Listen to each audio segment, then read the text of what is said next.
उस घटना को गुजरे 1 साल का समय हो चला था।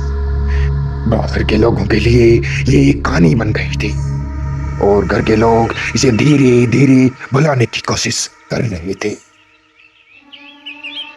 ढोलक की थाप गीत का आनंद दुगना कर रही थी। मेहंदी लगी हाथों में वो लड़की लज्जाई सी शर्माती हुई ढेर सारी औरतों के बीच बैठी थी।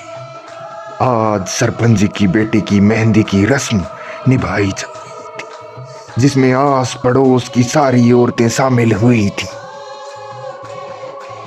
सरपंच तेज बल्ले का परिवार 3 भाइयों का एक संयुक्त परिवार था। तेज बल्ले अपने भाइयों में सबसे बड़े और इज्जतदार लोगों में से एक थे। उनका रुतबा, उनकी हैसियत गांव के कुछ चुनिंदा लोगों में से एक थी। यही वजह थी कि उनको सरपंच बनाया गया। गुड़िया उन्हीं की बेटी थी जिसकी शादी 1 साल पहले होने वाली थी, लेकिन 28 साल के एक इकलौते जवान बेटे की इतनी बर्बरता से मौत हो जाने की वजह से उन्हें ये शादी 1 साल के लिए टालनी पड़ी। गांव में जिस घर में ऐसी घटना घट जाती है उस घर से कोई रिश्ता नहीं जोड़ना चाहता। वो तो सरपंच तेज बल्ली की इज्जत और रुतबे का कमाल था, जिसने शादी को टूटने नहीं दिया। रात के 8 बज रहे थे। मेहंदी की रस्म पूरी हो चुकी थी। सारी औरतें अपने घर जा चुकी थी। नवंबर के महीने की शुरुआत, ना कड़ाके की ठंड, ना उमस से भरी गर्मी। मौसम एकदम सामान्य था। घर की बहुएं खाना बना रही थी। बड़ी बुजुर्ग औरतें शादी की तैयारियों में लगी थी। घर की लड़कियां नाच गाने में मस्त थी। आदमी बरामदे में बैठे 2 दिन बारात के स्वागत से संबंधित बातों पे विचार विमर्श कर रहे थे और लड़के बरामदे से लगे दालान में एकजुट हो कहानी किस्से का आनंद उठा रहे थे। और तभी अचानक से जो मौसम अभी सामान्य था वो असामान्य होने लगा। मंद मंद गति से बहती हवा तेज होने लगी। आकाश जो अभी साफ था उसे बादलों ने घेरना शुरू कर दिया। हल्की हल्की बूंदाबांदी भी शुरू हो चुकी थी। बच्चे बड़े सब मौसम का आनंद उठा रहे थे। गुड़िया की चाची ने गुड़िया से मजाक करना भी शुरू कर दिया। का गुड़िया, कितनी बार कहे हैं कि कढ़ाई में खाना मत खाओ, लेकिन तुम मानो तब ना। बुलाए ली ना आंधी पानी शादी के दिन अपने घर में। और फिर अचानक से हुए बिजली की एक जोरदार कड़कड़ाहट से लोग सिहर उठते। धीरे धीरे तेज होती हवा ने अब तूफान का रूप ले लिया था। हल्की बूंदाबांदी मूसलाधार बारिश में बदल गई थी। आकाशीय बिजलियों की कड़कड़ाहट की तेज गर्जना रह रह कर लोगों के कानों को झंझना दे रही थी। अकस्मात हुए इस मौसम परिवर्तन ने लोगों को हैरत में डाल दिया था। अरे भैया, अभी अभी तो मौसम एकदम साफ था, ये अचानक से मौसम को क्या हो गया? बाहर बरामदे में बैठे आदमी आपस में बात कर रहे थे।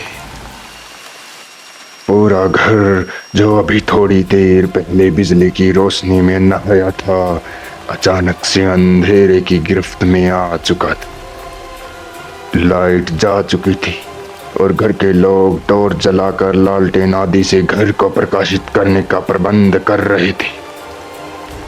गुड़िया जो लालटेन लेकर ऊपर की तरफ जा रही थी, उसके कानों में उसके भाभी की आवाज आती है। अरे गुड़िया, लालटेन लेकर इधर तो आओ। सीढ़ी खत्म होते ही दाएं तरफ एक ओसार नुमा कमरा था।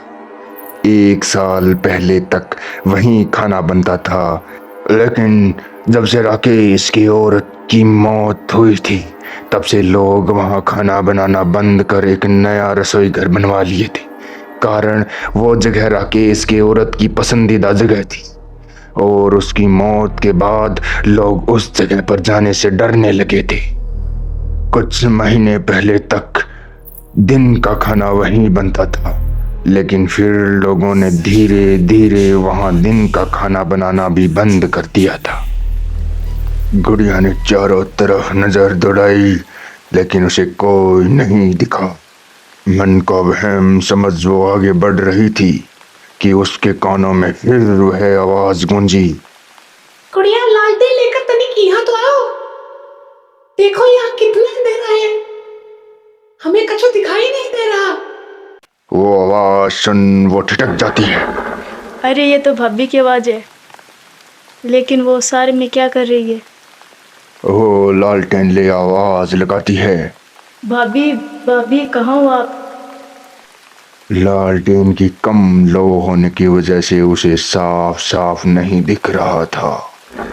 वो लालटेन की बत्ती बढ़ाती है और वो साफ साफ देख सकती थी।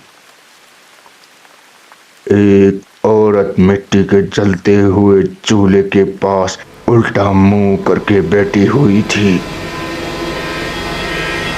अरे भाभी आप यहाँ क्या कर रहे हो?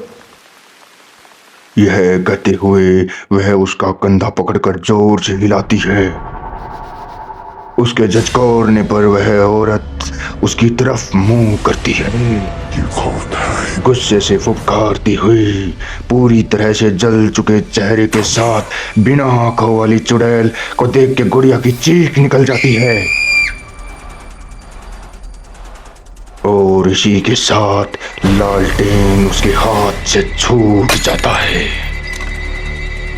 उसकी चीख सुन जब तक लोग उस तक पहुंचते हैं, तब तक लालटेन का कांच टूटने के साथ ही आग की एक तेज लपट उठती है और उसे अपने आगोश में ले लेती है। उसे लपटों में गिरा हुआ देख वो चुड़ैल जोर जोर से ठहाके लगाती है। तब तक वहां घर वालों की भीड़ जमा हो जाती है। वो अभी भी वहां खड़ी जोर जोर से ठहाके लगा रही थी। उसके ठहाकों से सरपंच का पूरा घर थर्रा उठा था। इतने भयानक दृश्य को देख वहां खड़े लोगों की चीखें निकल जाती हैं और फिर देखते ही देखते वो गायब हो जाती है। लपटें इतनी तेज थी कि कोई भी उस तक पहुंचने की हिम्मत नहीं जुटा पा रहा था। जब तक लोग कुछ इंतजाम करते, तब तक गुड़िया की जीवन लीला खत्म हो चुकी थी।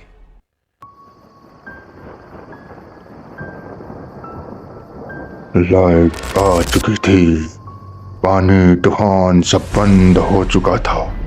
मौसम पहले की तरह शांत और सामान्य हो चुका था। कुछ देर पहले जिस घर में शादी के मंगल गीत गाए जा रहे थे, उस घर में अब मातम पसरा हुआ था।